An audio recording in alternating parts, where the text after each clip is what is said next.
d'autres cultures. En particulier pour les clubs genevois, hein, du coup.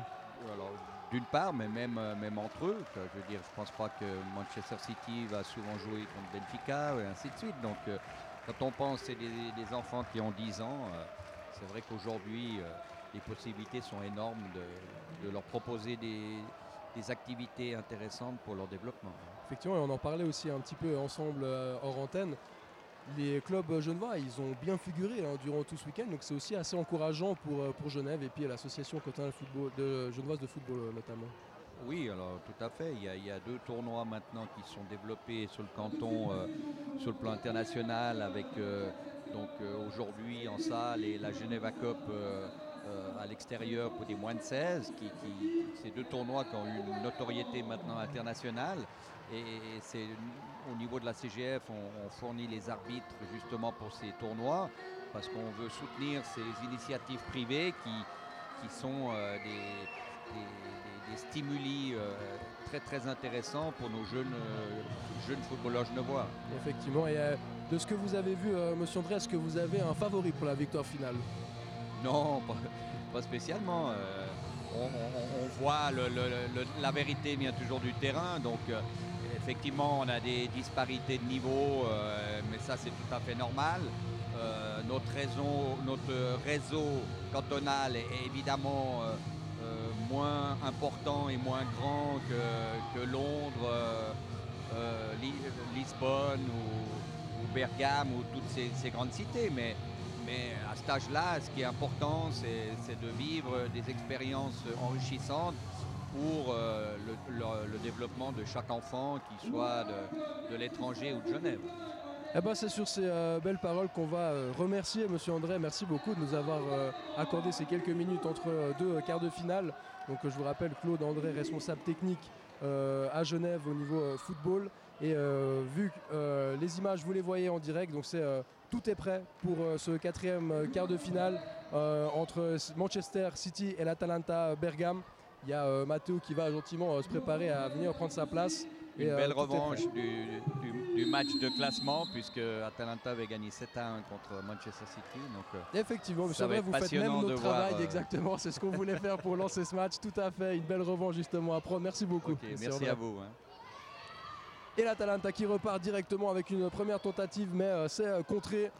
4e et dernier quart de finale entre les Bergamasques et les Citizens. Matteo, le temps de t'installer, l'occasion de dire que ce sont 2 équipes, justement comme on le disait avec monsieur André, qui se sont rencontrées lors de la phase de groupe où il n'y a pas eu photo. Lors de ce premier match, l'Atalanta a mis un carton 7-1 contre City. Les Citizens qui auront justement l'envie de se venger, de reprendre leur revanche, et surtout plus que leur revanche, alors que l'Atalanta a une première occasion avec une frappe, et c'est une frappe centrale finalement du numéro 29 de l'Atalanta. Alors c'est le numéro 3 en fait qui a changé son maillot, on le reconnaît, hein, Ali Prandi, grâce à ses lunettes. Ali Prandi, Mathieu Ali Prandi. Ah ouais, tu as très bien introduit Stéphane ce 4e quart de finale. L'Atalanta avait, on peut le dire, vachement gagné la première confrontation. Écrasé Manchester City 7-1 avec cet homme justement. Cet homme, Alex Castiello, le numéro 7 tu connais bien Matteo, hein, Alex Castiello. Alors, je l'ai vu, disons que j'ai eu cette chance de commenter plusieurs matchs de l'Atalanta. Il marque beaucoup de buts. C'est tout simplement, espérons pour lui qu'il aura la même réussite qu'hier en tout cas. D'ailleurs, justement, hier, Matteo contre l'Inter, première défaite de l'Atalanta 3-2, et Castiello, si je ne me trompe pas, il n'a pas joué du tout ce match-là. Tout à fait, on l'a peut-être économisé, on ne sait pas. En tout cas, il n'était pas titulaire. Lui, le numéro 7, avec Nicolo Gariani, le capitaine, sont les hommes forts de cette équipe. Côté Citizens, vous reconnaîtrez, il faudra surveiller le numéro 8, Tyler Fletcher, avec attention une incursion là, de Liu. C'était Ryan Liu, le numéro 10. Ah non, pardon, c'était le numéro 7, Curtis Duggan. Et pour ceux qui ne nous suivaient pas hier, donc effectivement Fletcher, vous y trompez pas, il y a 2 Fletcher en fait sur le terrain.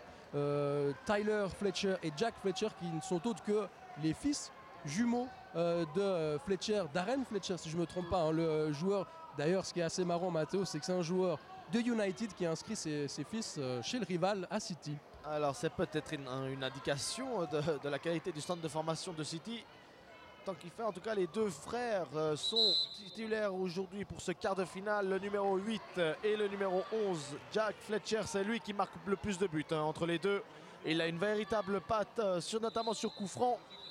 On suivra ça de très près. En tout cas, on en reste pour l'instant à 0-0 après un peu moins de 3 minutes. Ça fait 2 minutes. On vient de dépasser les 2 minutes de jeu depuis 10 secondes. Effectivement, Mathéo, est-ce qu'on va assister à une demi-finale de la Champions Cup 100% britannique entre Chelsea et Manchester City?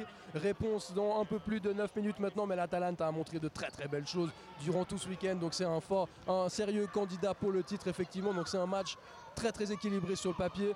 Donc on se réjouit de le commenter avec vous. Ouais, tout à fait. Avec pour ceux, attention, on va suivre quand même là ce ballon pour Fletcher. Ouf. Et un ballon qui frôle le montant, mais de l'extérieur. Et c'est corner, ça a été touché par le portier Martino.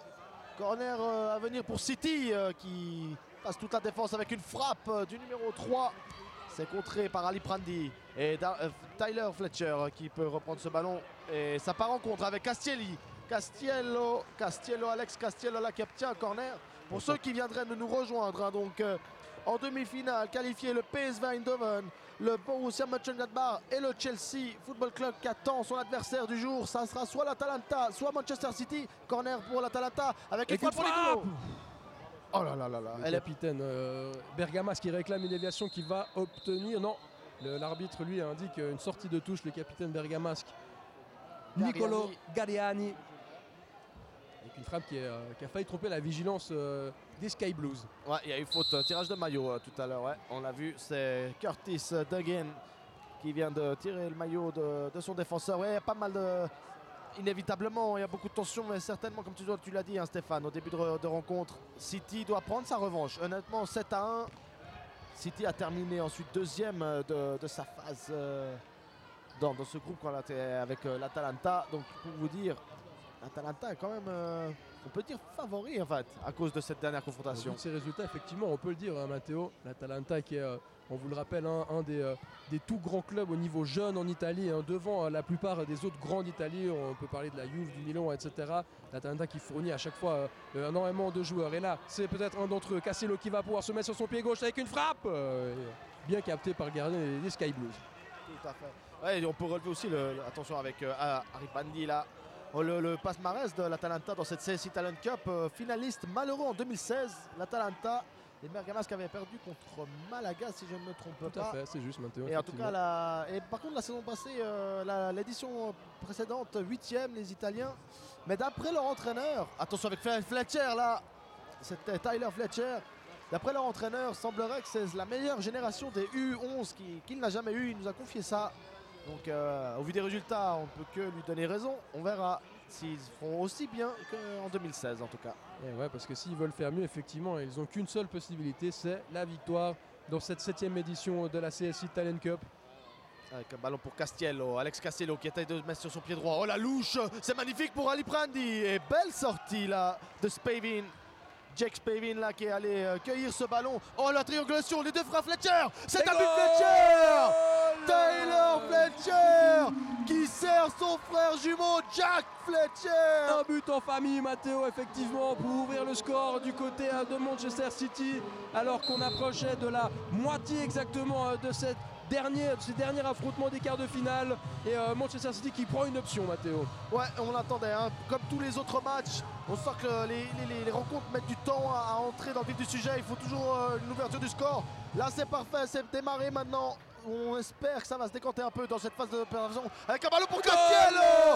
Et voilà, on l'a dit. Rete et Alex Castiello. Et le numéro 7, Bergamas, qui perd pas de temps. Hein. On sent la volonté là. Ils sont pas là pour faire match nul, les Italiens. On veut gagner cette quart de finale. Avec un ballon récupéré tout de suite par le nouvel entrant, le 15, c'est Langoni. Ah, ça va sans à l'heure. Maintenant, c'est Tyler Fletcher qui peut décaler sur Curtis Duggan. Il va aller tout seul. Est-ce qu'il a hésité avec une passe pour son numéro 7, Curtis Duggins, le cadet, ou alors je ne sais pas en fait lequel c'est des deux, mais en tout cas un des jumeaux Fletcher. Ouais. Et là c'est son autre jumeau, si je ne me trompe pas, qui récupère la balle. Ah non, effectivement, non, là c'est Colin en tout cas qui garde en possession du ballon, qui joue justement avec Fletcher. On tente de jouer là-bas avec le numéro 7, mais c'est l'Atalanta qui récupère le ballon avec Castelli qui peut sur son pied gauche, une frappe, c'est dévié. Ouais, Alex Castiello qui peut servir son capitaine. Cariani pour l'Atalanta, le capitaine bergamasque Stéphane Reyna. Explique-nous cette action là sur une remise en jeu. Et effectivement, rapidement joué encore Castello qui était à l'origine de cette action. Mais alors que là, vous le voyez sur les images de Recframe.ch, sur l'engagement, le numéro 9 de City, c'est un très bon joueur, c'est Frankie McElmahan qui a inscrit déjà plusieurs buts. Et vous le voyez directement à l'action, une reprise de volée. Il y a eu des wow dans tout le centre sportif du bout du monde. Et ça, c'est un geste à la Van Basten là, ce qu'il vient de nous faire McMahon là. Retourné acrobatique. Ah, et c'était de bel arrêt, un bel arrêt de Martino qui a bien suivi. Et ça nous promet, il reste un peu plus de 4 minutes, ça va aller à 100 l'heure. À mon avis, Stéphane ne va pas en rester là. Effectivement, Matteo, probablement. Et c'est Jack Fletcher qui va se charger là d'un coup franc. Une bonne possibilité pour les Citizens de revenir au score. On l'a dit, il a une très belle patte. Attention, dans le mur. Le mur me semblait très proche. Hein. Effectivement, juste devant nous. Mais Fletcher qui récupère la balle et qu'une frappe. C'est contré in extremis par un défenseur de l'Atalanta parce que la balle là, elle se dirigeait directement vers les filets, Matteo. Ouais, il a un pied gauche. Fletcher, Jack Fletcher là, c'est très très intéressant. Je ne sais pas si son frère, j'ai pas remarqué si son frère, le numéro 8, Tyler, est gaucher aussi également. On verra ça tout de suite avec maintenant Tyler Fletcher justement qui frappe du gauche et il obtiendra un corner. Tu as vu comment il s'est démarqué, Matteo, sur ce corner. Il feinte de partir à gauche, accélération à droite pour venir chercher ce ballon. Assez incroyable là, le mouvement du joueur de City. Ouais, pour l'instant, ce sont les deux hommes qui permettent à City de rester en course dans ce match. Hein. Le but vient de cette action fraternelle, on peut dire. En tout cas, Alex Castello qui va laisser sa place au numéro 3, Ali Prandi Mattia. Non, numéro 5, pardon, Bono Davide, me semble-t-il. Ouais. C'est lui, effectivement, Matteo. Avec l'Atalanta, dommage, on a essayé de remiser sur justement le nouvel entrant, mais c'est une touche pour les Citizens. On cherche une solution là-bas avec le numéro 3, Callen, qu'on joue avec Malcolm. Malheureusement là, il est bien pris, mais il va obtenir une faute. Et ça va être un très bon coup franc, Matteo. Là. Pour le spécialiste, on vient de le dire, Jack Fletcher. C'est bien évidemment lui qui va s'en charger. Ah, attention, on va vérifier quand même le mur. Hein. Parce que voilà, regardez l'arbitre. Et il fait exactement, parce que tout à l'heure, il m'avait l'air très très proche le mur. En tout cas, il n'était pas à cette distance, Stéphane. J'ai compté 5 pas, moi, Matteo. Je pense que c'est ça, 5 mètres. Avec Fletcher qui une frappe. Ouais, le résultat est le même sur le dos de Bono Davide. Et City encore une fois avec où là on cherchait McMahon et Martino qui essaie de relancer tout de suite avec Davide Bono, le joueur de l'Atalanta qui conserve le ballon. Il va peut-être obtenir une faute, il récupère la balle encore. Incroyable le travail de Damino, une frappe. Oh quel but Matteo, quel but. Oh la joie là de Davide Bono qui passe justement juste devant nous maintenant. Un enchaînement incroyable, conservation de balle.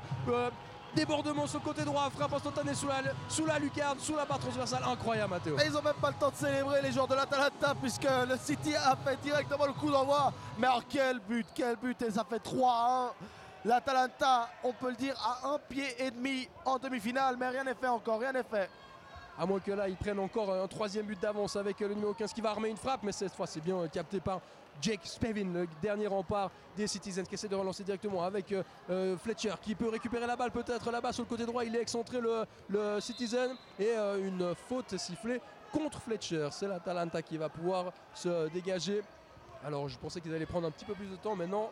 On ne peut pas respirer dans ce match, Stéphane. Les équipes sont à un rythme, jouent à un rythme incroyable là. Véritablement.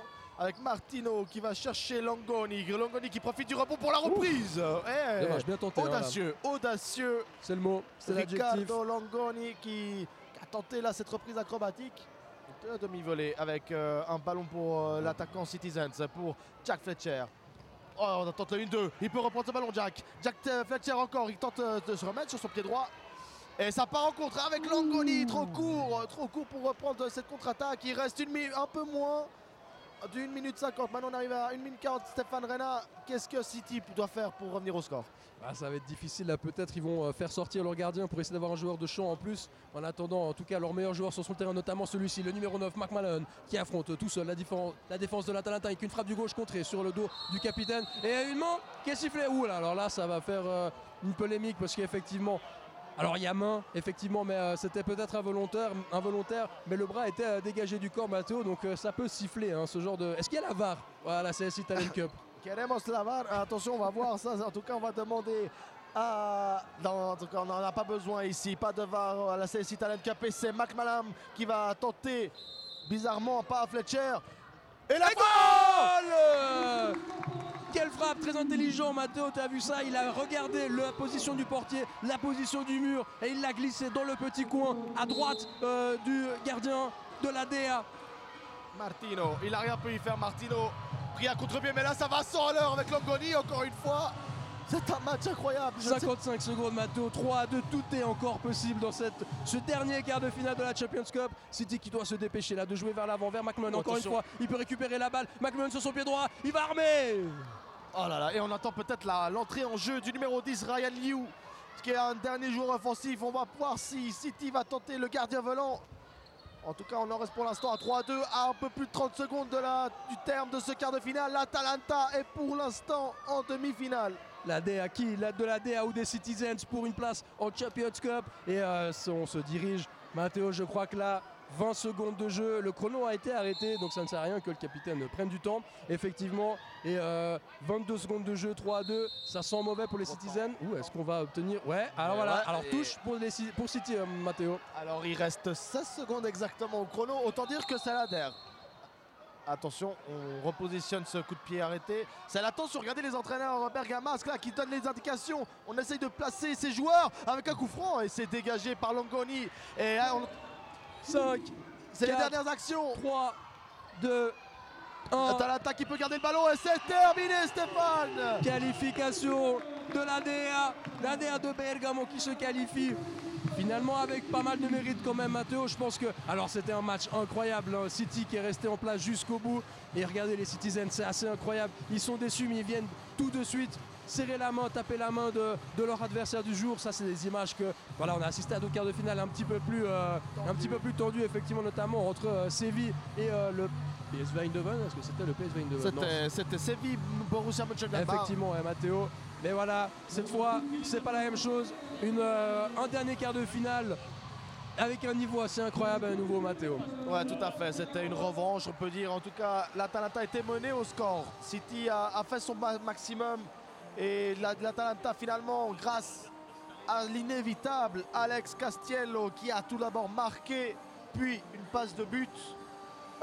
Et a permis donc à son équipe dans un premier temps de revenir au score. Et ensuite, il y a eu ce déboulé du numéro 5, Davide Bono, qui a marqué, on peut dire, le but du match, qui a permis à 3-1, les jeux étaient pratiquement faits. Effectivement, là, un but assez incroyable, hein, qu'on vous recommande vivement d'aller revoir partout d'ailleurs, sur YouTube, sur Facebook, etc.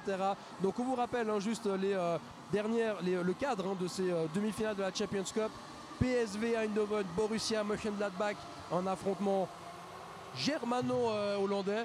Et ensuite Chelsea qui sera confronté à l'Atalanta, deux matchs qui promettent. Ces demi-finales se joueront à 14h15 et 14h30 respectivement. Et là, toujours une question de demi-finale. On va passer aux demi-finales de l'Europa Cup avec probablement Bastien qui va nous rejoindre pour les commenter. Et là, Bastien,